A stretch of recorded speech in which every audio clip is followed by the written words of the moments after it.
This is a 2015 Alfa Romeo 4C Spider, and it's a supercar just turned down a notch. This is Italian, mid-engine, low-wide, two-seater with carbon fiber construction. It has everything a supercar does, except it has a four-cylinder engine, and it costs a lot less than a real supercar. And today, I'm going to review it.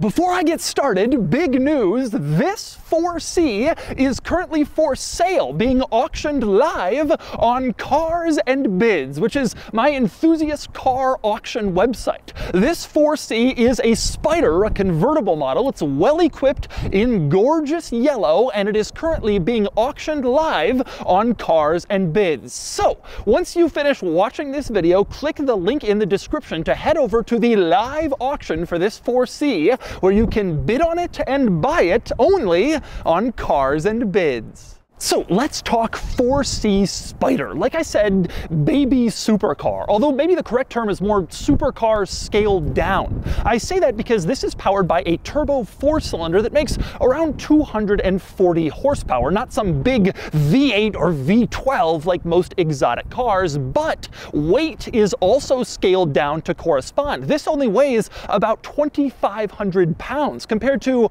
around 3,500 pounds for the F8 and the Huracan from Ferrari and Lamborghini. And today I'm going to take you on a tour of this baby supercar. First, I'll show you all around the 4C Spider and show you its interesting quirks and features. Then I'll get it out on the road and drive it, and then I'll give it a Doug's score.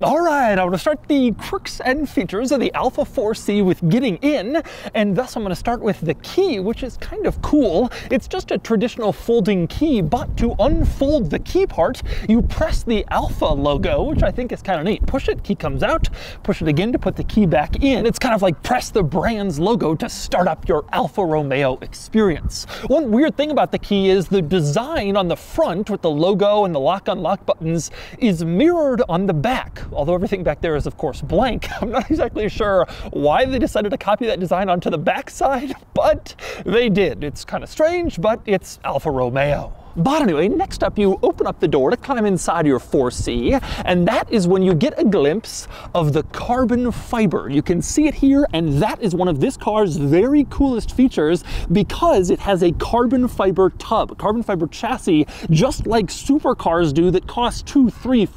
$400,000. You have that in this car too, even though it had a sticker price of like $65,000 to $75,000. Again, a baby supercar with supercar style carbon fiber construction intended to save weight. And save weight it did. Like I mentioned earlier, this car only weighed around 2,500 pounds, which is tremendously light, especially compared to modern exotic supercars that usually weigh 33, 34, 3,500 pounds.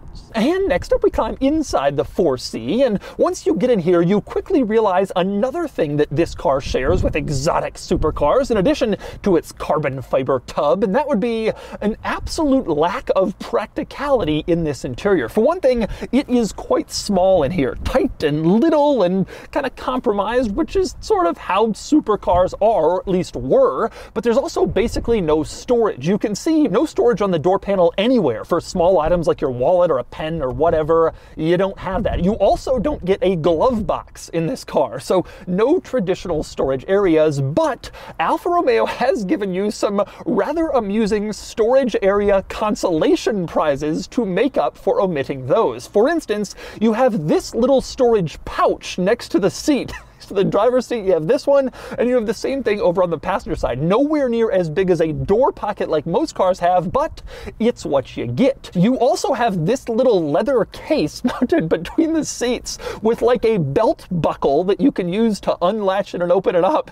It's very small, and it almost looks like some fine Italian wallet or something. I guess that is supposed to take the place of your glove box. Now, speaking of the glove box, you do have this little sleeve mounted below the airbag on the passenger side where a glove box would be, but you can't really stick anything in there, but it does add some practicality. Now, the storage solutions in this car are a wonderful quirk, and frankly, the 4C is full of wonderful quirks. Another one comes when you try to put this car in gear. You can see there are 4 buttons here in the center where your gear selector would normally be, and 2 of them are pretty obvious. You have R for reverse, of course, and N for neutral, but the other 2 are kind of strange. One is A/M. That stands for automatic/manual. If you press that, you go into automatic mode, and then the car will shift for you, or press it again, you go into manual mode, and you can use the paddles to shift manually, but that is not your drive button to put the car into drive. It only switches between auto and manual. Instead, your drive button is the one marked 1, because that puts the car into first gear. So instead of D, it says 1 for first gear. This is especially unusual because putting the car in first gear is as simple as just pulling the right shift paddle to go into first gear, but if you want to, for some reason, select it in the center console, you press 1 for drive. Rather interesting. And another rather quirky control in the center console is this little switch marked DNA. This is the drive mode selector. Alfa Romeo calls their drive modes DNA. D is dynamic, which is like a sport mode. N is natural, which is like a normal mode. And then A stands for all weather, DNA. And in order to go between them, you move this switch up for D, obviously, and then you're in dynamic mode or sport mode, or you can go down for A, and then you're in all-weather mode in case it starts raining when you're in your 4C. The strange thing about this control, though, is the operation of the switch doesn't always correspond to the mode you want to enter. For instance, if you're in dynamic and you just want to go back to natural or regular, you actually have to pull the switch down to A, or all-weather, which is 2 steps down from dynamic, in order for the switch to go down to N, which is just 1 step down. It's not the most intuitively designed thing, but that's what they've done. We don't expect intuitively designed from Alfa. And speaking of wonderful quirks in the center of this car, let's talk about the stereo. This stereo head unit is factory. This is a factory. Alfa put this in when they were building the car, even though this Alpine head unit is the same aftermarket one that I installed in my Ford GT for like $200 at an electronics shop. That is the OEM Alfa Romeo head unit, also just an aftermarket one that you can buy for your car if you want to. The funny thing about this head unit, though, is that when you turn the car on, it does have this Alfa Romeo specific thing that comes on the little screen, so they have tuned the particular head units in the 4C to correspond with the 4C, so it doesn't feel totally aftermarket, but it looks absolutely ridiculous. A non-OEM OEM head unit in an Alfa Romeo. It is so strange. And the odd aftermarketness of this whole stereo system only continues when you go to search for a USB port. Now, you don't have to connect your device through USB. This has Bluetooth audio, which is nice. But if you want to use USB, there's no port like integrated into the center console or the center control stack. Instead, it's this wire coming down from below the passenger side of the dashboard. This is the factory USB port. You can see there's a USB on the end of this wire, and that's where you plug in your device in the 4C into that ridiculous USB port. And this car, very much like a supercar, and especially an old school supercar, with some kind of creative solutions to modern car technology and problems. But anyway, next up, another interesting quirk in this car. I absolutely love these wonderful little toggle switches here in the center control stack. You can see them right below the radio head unit. There are 5 different switches, but only 3 of them have a function. You can see the one in the center turns on the AC if you press it, which is nice. You also have power locks, which is this switch, and then you have another switch here for the heated mirrors you can turn on and off using these wonderfully satisfying toggle switches. The interesting thing is that there are 2 remaining toggle switches that are blank. They have no function and they don't press, but they have status lights above them, you can see. So not only are these blank switches, but they have blank status lights, which I'm not really sure I've ever seen before. Rather quirky. And another wonderful quirk in this car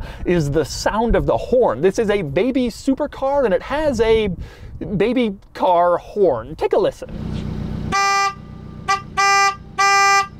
And next up, another wonderful 4C quirk is on the gauge cluster screen. This is obviously a screen, high resolution, full color, it's technology, and yet the odometer miles are displayed like a rolling odometer. In other words, as you add miles, the new one sort of rolls on from the bottom and the prior one sort of rolls off to the top like you would see in a spinning odometer wheel from old school cars. It's a crazy thing to do in a modern screen, but they've done that, I guess, as like a throwback to vintage vehicle odometers. It's kind of funny. But aside from that, in regards to the screen, I actually like it quite a bit. It displays a lot of really useful information. Obviously, you can see your fuel status here, your vehicle temperature, the gear you're in, the speed you're going. It tells you the date. It even lets you scroll through on the bottom portion, gives you various other items like your trip odometer and your current tire status. You can see the owner of this car has all this in Italian to really match the character of the car, but I think this screen is very useful and very helpful, and frankly, it just looks cool. It has kind of this thrilling sports car vibe to it, which I think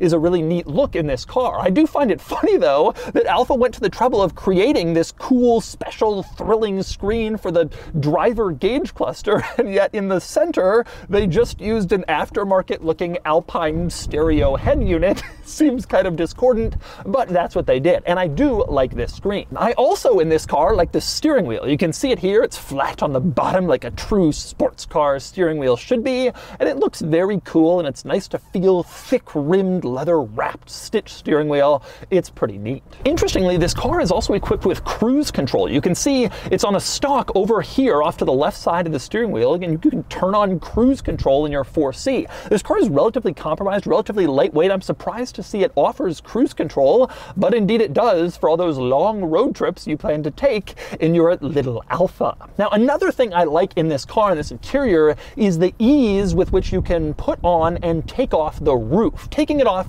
is really simple. You can see there's these two little plastic tabs on either side. You just push in the tabs and then kind of roll the roof off on that side, and then you do the very same thing over on the other side. Push in the tabs, roll the roof off, and then it's basically off. There's two more little pins that you have to twist on the ceiling, sort of above the rear view mirror. You twist those, and then the roof comes off very easily. And obviously, small canvas roof, you can just roll it up and store it in the trunk, which I'll show you in a few minutes. And of course, getting the roof back on is just as easy. You just get it into place, line it up, and clip those tabs where they should go, and then the roof is right back on. Do it on the other side, and you're ready to go. So if it starts raining while you're driving your 4C, you can put the roof on in probably 30 seconds, no problem. And by the way, it's worth noting there was a coupe version of this car offered. You didn't have to get a Spider, a convertible. You could get a coupe with a fixed roof, but who would want that? Part of the joy of this car to me is the open roof, and adding the convertible really adds to the driving experience. But anyway, next up, a few other things I like in this interior. One is the incredibly tiny sun visors. You can see them here.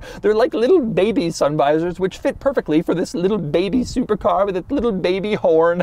And I think those sun visors are great for the size of the car and the interior. I do, however, also like that they put in a rather large rear view mirror. It seems almost uncharacteristically large, but in a car like this, where rear visibility is a challenge, getting as much as you possibly can out of that rear view mirror is a good thing, and so it's nice to have. And finally, one other item I really like in this interior, one thing I absolutely adore, is the latch that you pull to get into the rear compartment. You can see it here in the driver's door jamb, and I like it so much because I believe this is the very same latch that was in various Ferrari products at this time that you would pull in order to get into their rear compartment. You have this cool Ferrari latch, and if you've been in Ferrari models, you'll see this as a carryover, and I think that is a pretty cool thing to trickle down into the baby supercar as well. But anyway, since I mentioned that rear compartment latch, let's talk about the rear compartment of this car. You just open it right up, and then in order to keep it open, you gotta use a prop. This car is all about saving weight and saving cost, so there's no fancy hydraulics to keep the rear compartment up. It's just this simple prop. Now, when you get back here, you can see one interesting item is the engine and the luggage compartment share this rear compartment. So you have your cargo storage space back here and your engine under one rear compartment, which is kind of unusual, but interesting to see. But anyway, I want to talk storage compartment and engine, and I'm going to start with the engine. You can see it here, says Alfa Romeo 4C on it, so you know what you're looking at, and you can also see it looks pretty small. Like I said, this is a big distinction between this car and a real supercar. It's a 1.75 1.5-liter turbo 4-cylinder, and it only makes about 240 horsepower and about 260 pound-feet of torque. Now, those aren't huge numbers, but like I've mentioned, this isn't a huge car. A lot lighter than other supercars and also a lot physically smaller. This car is only 157 inches long, give or take, versus about 181 inches long for a Ferrari F8. So this car is lighter and much smaller than most other exotic, sporty supercars you might find. Now, the result of this car's small size is pretty excellent performance. Even with only 240 horsepower, this does 0 to 60 in the mid-4-second range, which is pretty good acceleration. Not quite supercar territory, but still very fast. Now, all 4C models came with a 6-speed dual-clutch automatic transmission, which has been a source of some controversy. It works fine, it's quick shifting, and I'll talk more about it when I drive it, but a lot of people felt this car would have been fantastic with a manual transmission and 3 pedals, and I'm one of them. I really think a manual would have been a great thing to offer in this car, but it never happened. Dual clutch automatic only. Now, one other item I do want to talk about in terms of powertrain, it may be a small engine and it may be a baby supercar, but it sounds pretty good. Take a listen to this engine, and remember, it's a 1.75-liter 4-cylinder you're about to hear revving.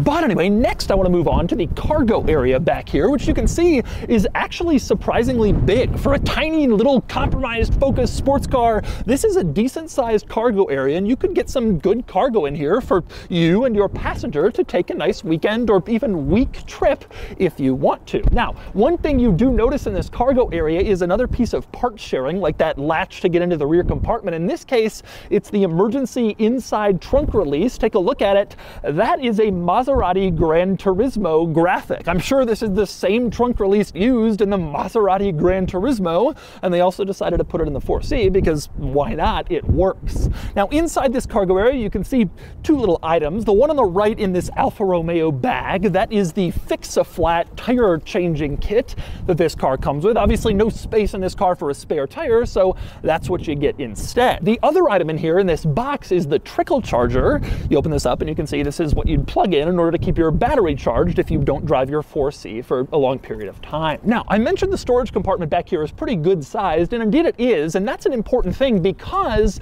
there is no storage compartment in the front. A lot of mid-engine cars have a front trunk storage area, but not this one. In fact, you, as the consumer, the owner of this car, you're not even supposed to remove that front trunk panel. It's all just mechanical stuff under there, and I read on the Alfa forums that you have to change the seal between the panel and the windshield every time you remove that panel, so it's best to leave that for the Alfa Romeo trained technicians and not get in there yourself. This is your only access compartment for storage and for the powertrain. And next up, since I'm out here, I want to talk about styling for this car, which is very cool and very exotic looking. Now, obviously, it doesn't quite have the drama of a Ferrari or a Lamborghini, but I can tell you, when you see one of these on the road, it has kind of this low, wide, flat look that you associate with exotic Italian sports cars, with supercars, frankly. It's not quite the same, but it's not as far off as you might think from a styling perspective. And I can also say that the lines on the side of the car really do help lend credibility to its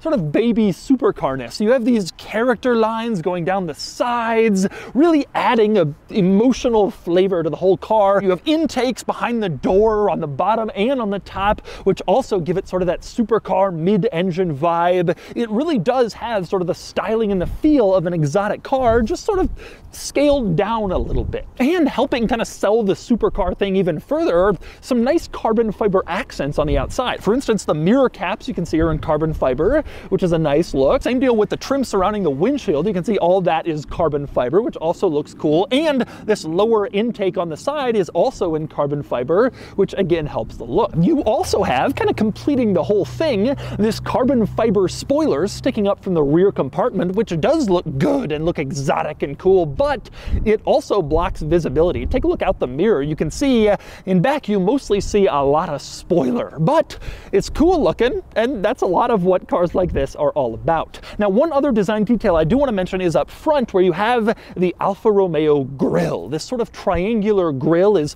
very characteristic to Alfa Romeo vehicles, and they've integrated it into the 4C as well, giving it that distinctive Alfa look from the front and adding to that exotic flair, especially here in North America, where we don't see too many Alfa Romeo models. And so those are the quirks and features of the Alfa Romeo 4C Spider.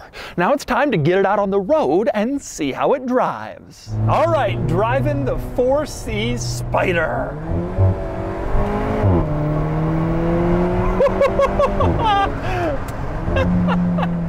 Okay, first things first, I have to commend the owner of this car, not just for selling it on Cars and Bids, but this car has 41,000 miles on it. And in fact, the guy who owns this car, he bought it. It was already, I guess, at 15,000. He bought it like 3-4 years ago and added 25,000 miles. He told me it was his daily for a while, and I gotta say, that is pretty impressive. And I say that because this car has a reputation for being pretty compromised. It is small in here. It's a little car. A lot of people like to joke about this car's reliability because it's an Alfa Romeo, you know, and it's a sports car, and it's got all these weird compromises like the USB port wire. And so people are like, oh, it's this crappy little car, you know, that's a good third car, that you have a daily driver and you have a sports car, and then you have this for very occasional use. But here's a guy who actually drove one and drove it a lot, and that is pretty damn cool. But let's talk driving experience. Okay, so I reviewed a 4C like 5 years ago, like at the very beginnings of my channel, and the video was like 5 minutes long, and I didn't really get into all the quirks and features, and it was a totally different thing. But I remember coming away from that thinking that it was a lot of fun to drive, but it would have been better with a manual transmission. And here I am 3, 4, 5 years later, however long it's been, and I really believe it's a lot of fun to drive, but it would have been better with a manual transmission. My position on this has evolved a little bit. The dual clutch is actually pretty good. I think it's a little bit of a strange dual clutch system. It's like this dry dual clutch, which is a little bit harsher than most. But honestly, it's a quick shifting transmission. It's great. It's useful. It's fast. It does everything you'd want it to. The Lotus Elise is damn cool with a manual, but it's not the best car in a lot of ways. This is a real improvement over the Lotus Elise. It's better looking. It's got a more exciting powertrain with more power. It's got better tech. It's sort of a modern, better Lotus Elise. And with a real manual, I think it would have been a damn cool car. But it's still a damn cool car with a dual clutch automatic. But anyway, regardless of my regrets about the transmission, let's talk driving experience. This car drives fantastically. For one thing, it is fast.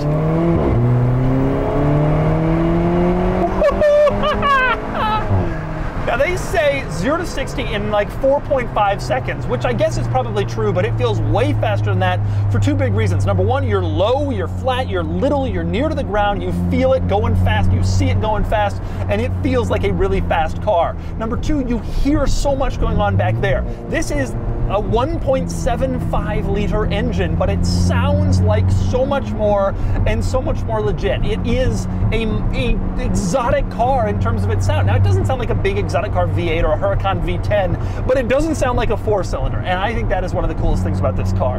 The other cool thing is the way this car feels. It's just like energetic. It's just like energy personified in a car. It's buzzy, it's loud, it's fast, it darts around. The steering is tremendously communicative. The body is so small, and with the engine in the middle, it's fantastically well balanced for going around corners. This car is just a great, fun, exciting driving car. It just really is. And it looks incredibly cool, and it looks like it, frankly, I think it drives even more fun than it looks, and it looks pretty fun. This car was intended to be more about driving experience and driving purpose than like comfort and everything. There's a lot of people out there who say that modern supercars are too easy to drive. Oh, all you need is money. You just get in, put your foot down, and you crash. And if you feel that way, you should have this car, because it feels kind of like an old school supercar. It's tight in this interior. My knees are up against the dash.